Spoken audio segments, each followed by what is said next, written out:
क्या तुम जानते हो कि आर्कटिक में एक गोदाम है जहां सिर्फ एक नियम है, लाइट्स हमेशा ऑन रखनी है।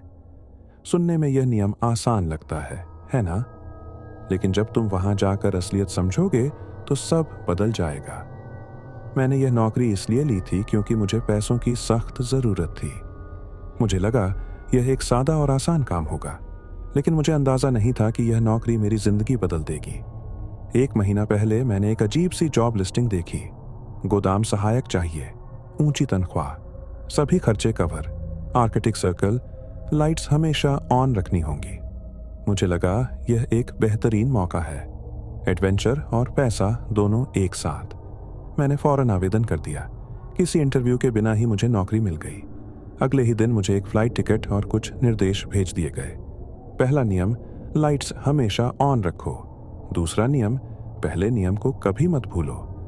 जब मैं वहां पहुंचा तो ऐसा लगा जैसे मैं किसी और ही दुनिया में आ गया हूं। चारों ओर बर्फ और हड्डी तक ठंडी हवा। गोदाम किसी किले जैसा लग रहा था। बाहर इतने तेज फ्लड लाइट्स थीं कि रात भी दिन जैसी लगती थी।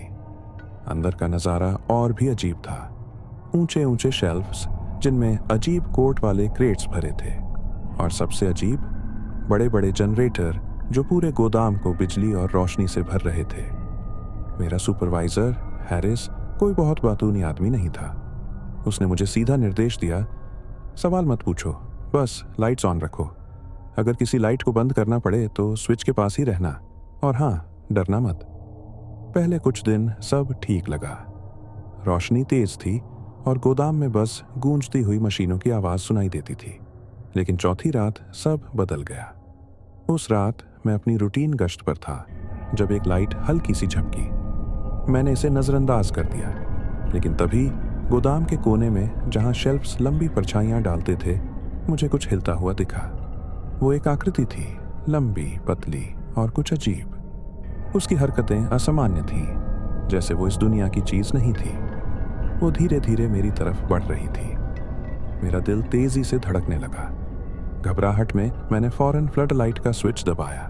रोशनी तेज हुई और वह चीज़ गायब हो गई। लेकिन जाने से पहले मैंने एक फुसफुसाहट सुनी, जैसे कोई धीरे से कह रहा हो, इन्हें बंद कर दो। उस रात के बाद हर दिन डरावना होने लगा। लाइट्स बार बार झपकने लगी।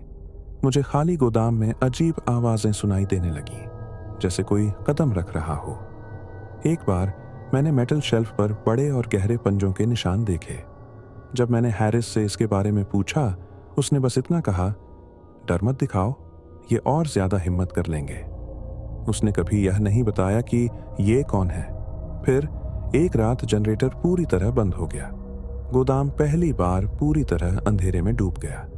मैं अकेला था, हाथ में एक टॉर्च लेकर।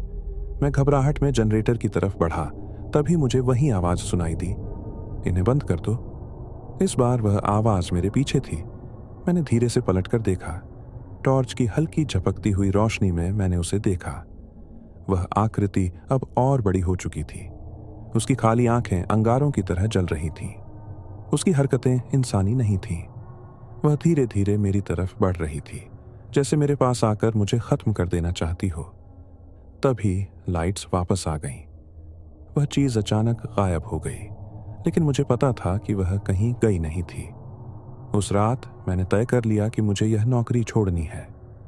जब मैं घर वापस लौटने के लिए फ्लाइट में चढ़ रहा था, हैरिस ने मुझे एक चिट्ठी दी। उसमें लिखा था, अगर तुमने इसके बारे में किसी को बताया तो वे तुम्हें ढूंढ लेंगे।